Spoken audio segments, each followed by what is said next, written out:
Бұл күнде адам баласына асатынан төнетін қауіп-қатер аз ба? Біреу оттан, біреу оқтан, енді біреулер соттан қорқады. Аттап бассаң жол апаты, үйреншікті ұрығары тұрыпты ғой. Бұрын көз көріп құлақ естімеген діни экстремизм, лаңкес дейтіні тағы бар. Енді бір білгіштер ғаламдану, жаһандану деген тажалдар келе жатыр. Солардың өңешіне түсіп кетпейік, Құдай сақтасын деп жалбарынады. Олардың сөзіне сенсең заман ақыры әне-міне тақап тұрған секілді.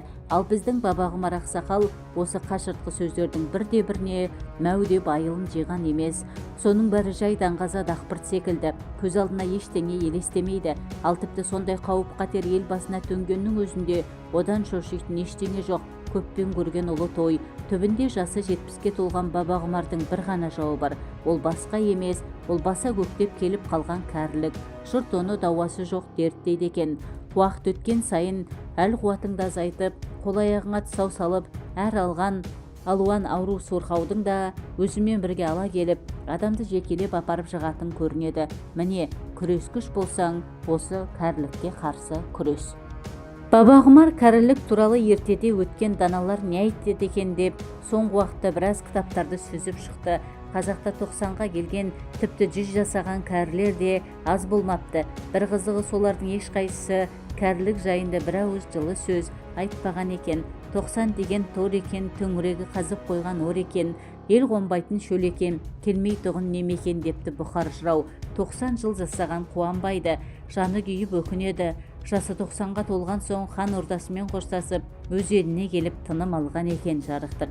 Ал өзінің 95-ке келген жасын 2:41:15-тен асып тұрмын, аяқта апыл-тапыл басып тұрмын деп жұмбақтаған Ақтайлақ би не айтты екен бұл туралы? Ол кісі кәрілікті жақсатамайды, керек десең кәрілікке өлердей көш.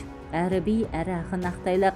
80 жас аузымдағы тісім далды, бір-бірлеп бойымдағы күшім далды. Жарыммен Құдай қошқан енші айырып, сүйектей арулаған бөлек салды депті Бақиғаттанардан 15 жыл бұрын. Жасында өзі сері және аса көрікті болған ұлы би ең алдымен кәріліктің қас қылғандай адамның көркін, сыйқын бұзатынын кешірмейді. Аузымдағы сөзді алды, маңдайдағы көзді алды, бұтымдағы безді алды деп кәрілікті кәдімгі тонаушы ретінде айыптайды. Егер сол үшін үкім шығар десе, қара қылды қақ жарған қатал би кәрілікке ердің құнын кесіп қана қоймай дарға тартатын түрі бар. Ал 18 ғасырда өмір сүрген шал ақын не айтқан дейсіз ғой? Ол кісі бұл 80 қойдау мені қалжыратып, қайтып өлең айтамын алжып жатып, 80 түгіл 90-ға бой бермесем, ұсақ тура бет берсе балбыратып деп, кәрілік пен кедейшілік қосарланғанын айтып шағымданады. Демек, кәріліктің біремі жақсы күтім, жайлы көлік, жылы жұмсақ ас болғаны ғой. Айтты айтпады, өзі ашаламан отырған жоқ. Жігіт адамға кәрілік келіп қабаттаса, істің құрдымға бет алған емес пе?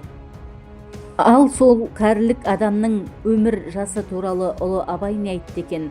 Ұлы ұстаз жасы 60-қа келмей тұрбақ, өмірден түңіледі. Көңілім қалды достан да, дұшпаннан да, алдамаған кім қалды тірі жанда, немесе келдік қой талай жерге енді, кіруге қалдық төргенді деген өлең жолдары сол сөздің айқын дәлелі.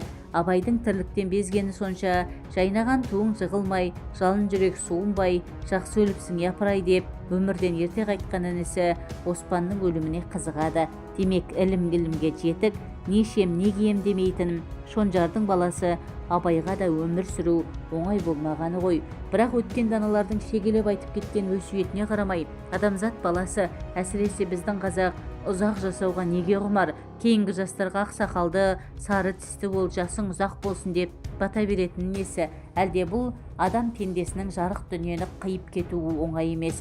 Сондықтан ұзақ өмір сүріп, тіршіліктің ащысы мен тұщысына әбден тойып, бұл дүниеде қимайтын ештеңе қалмаған кезде жер қойнына қуана-қуана кірсін дегеніме екен. Иә, солай болуы да бек мүмкін. Қалай болған күнде де адамға бір-ақ рет берілетін жарық дүниеден артық не бар дейсің? Ал сонда бабағұмар секілді 70-ке қадам басқан қарттарға не істемек керек? Кәріліктің кісі қызығатын ештеңесі жоқ екен деп тірлікті тоқтату керек пе? Не болмаса Алланың бұйыртқан несібесіне ақырына дейін пайдаланған жөн бе? Егер бабағұмар бұл тіршілікке алаң болмай, төргі үйде төредей болып жатам десе, оған шарты толыптыр. Шүкір, Бәйбішесі Күмісай екеуі қатардан қалмай 10 бала тәрбиелеп өсіріпті. 6 ұл, 4 қыз. Қазір ұлдар ұяда, қыздары қияда. Бәрі де өз алдына отау тігіп, қанаттанып кетті. Бірлі жарым болмаса, шетінен жоғары білімді. Құдауанда сол балалар кімге тартқан екен? Бәрі де оқуға алғыр зерек болды әйтеуір. Бірнешеуі мектепті алтын медальмен бітіріп, жоғарғы оқуға өз күштерімен түсті. Ал балы жетпегендеріне ақшасын аямай ақысын төлеп оқытты. Бабағұмар ұзақ жыл аудандық тұтынушылар одағында шикізат дайындайтын агент болды ғой. Обалы қанекей, табысы жаман болған жоқ. Бала шағасын бағуға да, оқытуға да молынан жетіп тұрды. Қазір бұл маңайда ешкімде жоқ, аула сат шаптырым кен қоражайда, бір кезде жүн мен тері маялаған зәулім склад қоймада, сол кен құлашты тірліктің арқасы кеңес дәуірінде Загада Фидель дегендерін еркін саудасымен айналысатын ең бақытты адамдардың бірі еді. Аллаға шүкір, балалары сол еңбегін ақтап, бұл күнде жақсы қызметте жүр. Үлкен ұл Астанада министрдің орынбасары, 2-ші ұл облыста полиция бастығы, 3-ші ұл Алматыда дербес сауда орталығы бар ірі бизнесмен. Осылай кете береді. Қолындағы кенжесінің өзі осы ауылдың әкімі.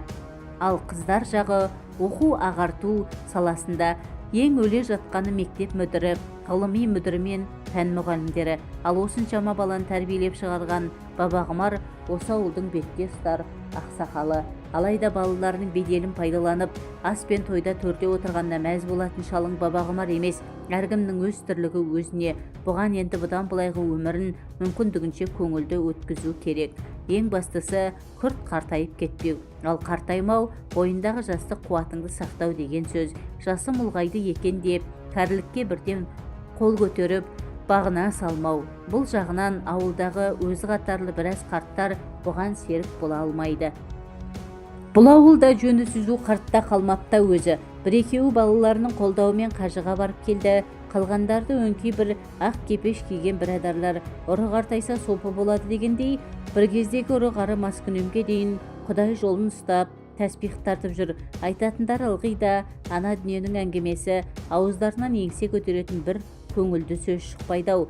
Сондықтан Бабағұмар ауылдағы шалдармен көп араласпайды. Адамға ештеңе бермейтін, бос мылжыңнан гөрі қолы боста кітап оқығанды қолай көреді. Сауда саласында істегеннің бір пайдасы, түбі балалардың оқуына қажет болар деп, бұл кезінде кітапты көп жинаған. Қазір өзіне таптырмас ермек болды. Бір кезде оқуға қолы тимеген кітаптарды енді оқып жүр. Сонан кейін күйттейтіні өзінің күтімі. Ұсақ тура бет берсе балбыратып дейтін шалақынның арманы көкейінде апта аралатып, бір бағанаға пата жасап отырады. Негізі сусына қымыз. 2 бие байлайтын оразай шал күніне бір торсық қымызын осы үйге құйып тұрады. Сонан кейінгі бір ермегі бір уақыт атқа мініп сейілдеу. Құдай жаяу қалғаннан сақтасын. Атқа мінуден қалдым дегенше бәрі бітті дей бер. Осының бәрі Бабағұмардың ойынша кәрілікті тежеп, адам өмірін ұзартатын дәрілер. Бұлардан басқа бойыңды қорғасындай балқытып, 62 тамырын дейдіретін тағы бір дәрі бар. Ендігі әңгіме сол туралы. Жалпы Бабағұмардың таяудағы 5-10 жылда жығылып кететін ойы жоқ. Әлі де өзіне сенімді, күш қуаты мығым. Әсілі бұлардың әулетінде 100 жасаған кісілер көп болған. Ол 8-ші ғасырда өмір сүрген Жолымбет деген атасы 136 жасқа келіпті. Жолымбет биден 7 ұл тараған ғой. Кейін 7 Жолымбет аталған солардың ұрпағы бұл күнде Ақсуат халқының қақ жарымын құрайды. Жолымбет би 130 жасқа келгенде жасы 100-ден асқан тұңғыш ұлы Қыдыр алжыңқырап отырса керек. Сонда әлде ақыл естен танбаған дана би бұл қарғам не көрмеді. Ылғида желдің өті жаудың бетінде жүрді ғой. Бұл құлынның шаршайтын уағы болды деп баласының маңдайынан сипайды екен. Жолымбет би Ақтабан шұбырынды кезеңінде елмен бірге арқа ауып барып, сол жақта қайтыс болған. Зираты Ақмола маңында Жолымбет бекетіне жақын жерде кезінде 1,5 ғасырға жуық өмір сүрген сол Жолымбеттің тұқымы ғой бұл Бабағұмар. Отағасының сәскелік қымызға қанып алған соң бір уақыт атқа мініп сейілдейтінін жоғарыда айтқанбыз. Осының бәрін ретке келтіріп басқарып отыратын Күмісай бәйбіше, омырауынан 10 бала өргізген алтын алқалы батырана, Бабағұмардың өзінен бірақ жас кіші, ата жолдас, ту кәрі, кезінде аса ажарлы сұлу әйелдердің бірі еді. Амал не, балалардың әуресімен бұл да қартайды ғой. Дегенмен ұл-қыздар осы Күмісайға тартқан. Бәрі де келбетті, ажарлы, ұлдары көкжал бөрідей, қыздары қызыл түлкідей. Бір сөзбен айтқанда бұл отбасының тірлігі еш уайым қайғысыз, былайғы жұрт қызыға қарайтындай тату-тәтті жүріп жатқан. Тегі ойда жоқта құйындай соғып өткен бір жағдай бұл шаңырақты шайқалта жаздады. Тәйірі алақандай ауылда жасырын сыр жатама. Көп ұзамай ауыл әйелдері арасынан сыпсың сөз тарады. Сөйтсек, Бабағұмар күн сайын атқа мініп қырға шыққанда жай ғана сейілдемейді екен. Жоғарғы сай аузындағы сиыр басында жалғыз үй отырған жесір келіншек Қырмызының үйіне барып тұратын көрінеді. Басында бұл сөз ауылдың табын сиырын бағатын бақташы шалдан өрбіген екен. Басында бұл хабарды мектепте мұғалім болып істейтін осы үйдегі кіші келіні естіген екен. Көп ұзамай ауыл-ауылдар ылап кетті. Ол бұл жаңалықты сұмдықтай қабылдап үйдегі енесіне жеткізгенше асықты. Бір ғажабы Күмісай бәйбіше бұл хабарға бәлендей таңданған жоқ. Сондай-ақ бұл сөздің жай өсек емес, шын нәрсе екеніне де күмән келтірмеді. Қайсы бір әйелдерше от алып, қамысқа түсіп, сырда шашпады. Жә болды, жұрттың өсегіне ілесіп, соны бірге жайып жүрсіңдер ме? 70-тегі шалға кім дайын тұр дейсің деп келінін басып тастады. Қырмызы оның жақын келіні, анда-санда туысына барып, қал жағдайын білгенде не тұр. Ал Күмісайдың ішкі ойы мүлдем басқа бағытта жүріп жатыр еді. Осындай бір жаңалықты ол көптен күткен. Өйткені шалының сыры өзіне мәлім. Оның күн сайын атқа мініп үйге тоқтамай қоюында бір мән бар деп білгенді. Бабағұмардың осал жері әйел. Не сыры бар екенін осы күнге дейін күш-қуаты қайтқан жоқ оның. Қашан көрсең бес тайғырдай жер тарпып тұрғаны. Ал Күмісайдың өз басы төсектен қалғалы қашан. Соңғы жылдары күйеуіне алда разы болсын қайтып қасына жолатпай қойған. Тіпті соңғы бір жолы түс шайысып қалатын болған соң айналайын. Саған екі дүниеде де мен разы, Құдай разы. Бұдан кейін мен әурелеуші болма. Күшің тасып бара жатса жастау біреуді тауып ал деп бір жола рұқсатын да беріп еді. Демек Бабағұмар бекер қарап жүрмеген болды ғой. Дегенмен сол шалдың талғамы бар. Қармақты басқа біреуге емес, еркектің көз құрты болған Қырмызыға салғанын көрмейсің бе? Әлі 30-ға келе қоймаған жап-жас келіншекті қалай айналдырып алды екен? Егер күйеу өзінің тырнағына да тұрмайтын қайдағы бір салпетекке ұрынса, Күмісай қатты қорланар еді. Ал Қырмызыдай қылықтыға бәрінде қиюға болатын сияқты. Мейлі, қамшының сабындай қысқа ғұмыр ғой. Сол-ақ қартайғанда құмардан шықсыншы. Өзінен қалған, өзі тояттап болған сарқытты Қырмызыдан аяйма. Тек сыпсың сөз жұртқа жайылып кетіп, қызметтегі балаларға кесірі тимесе болғаны. Әсілі Бабағұмар серілік, жігітшілік жағынан бұрында құралақан еместі. Ер азығы мен бөрі азығы жолда дегендей, өзі көз сүзген әйелдің меселін қайтару ер жігітке жараспайды деп қарайтынды. Жас кезінде көрікті болды, ақшалы болды. Қай заманда болсын күлшелі бала сүймекке жақсы. Айтпақшы, Бабағұмардың домбыраға қосылып ептеп ән айтатыны бар. Ауыл аралап жүрген қанеки, сонымен шыққан мүйіз, қасына сұлулардың көп жантайдық деп бір жанның жамбас сипарын жиі айтатын. Ал өзі әйелі Күмісай болса үнемі тоқшылықта, бейшара жылара ауыр аяқты болып, аузы мұрнынан шығып отыратын. Сұлуды сүймелік пайғамбар сүннеті деп Толабай. Соған қарағанда жастық шақта ойнап күлу күнәға жатпайтын болуы керек. Ал Бабағұмардың Қырмызымен ұшқасқанына соңғы бірер жылдың айналасы. Осының алдында ғана жол апатынан қаза болған келіншектің күйеуі бұған аталас ағайын болатын. Бастабында кішкентай қызымен жесір қалған әйелдің қал жағдайын сұрап тұрмыстық жағынан көмектесіп дегендей ара-тұра барып тұрды. Бұрын фермада сауыншы болып істеген Қырмызы шаруашылық тараған соң мүлде кәсіпсіз қалғанда орталыққа екі сиырдың сүтін өткізіп, ілдебаймен күн көріп отырған. Бертін келе Бабағұмардың сиыр базына соғуы жиіледі. Бұл келістің астарында не жатқанын Қырмызы да сезіп жүрді әрине. Еркектің бойындағы қабындағы күш-қуатты бір жылдан аса жесір отырған ту байталдай күйлі келіншектің сезінбеуі әсте мүмкін емес еді. Олай дейтініміз Қырмызы да өзіне сенімді болатын. Әлі де ажары таймаған нұрлы дидар, жастық сыны бұзылмаған сұлу мүсін, зипа бой, әлгі романдарда айтылған қазомырау қыпша бел бәрі де Қырмызының бойында еді.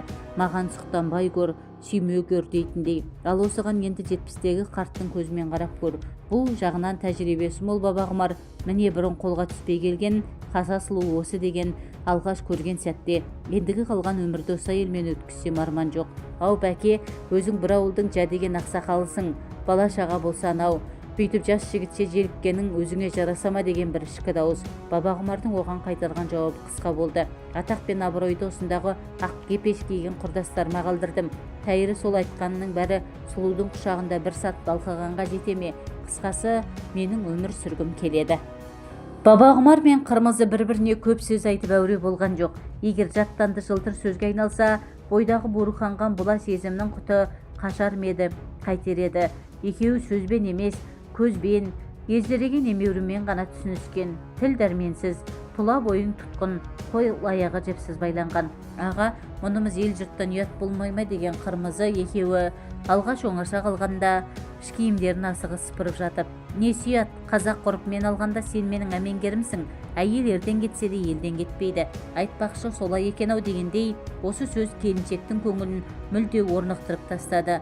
Көп ұзамай алғашқы ұят ибаның орнын ашқарақ құштарлық басқан. Баба Құмар алдын ала мөлшерлегендей Қырмызы от құшақты нағыз құймыр әйелдің өзі боп шықты. Еркек көрмеген бедеу айлардың қарымтасын бүгін бір қайтардау. Аға, қандай қайраттысыз өзіңіз, деді Қырмызы таңданысын жасырмай.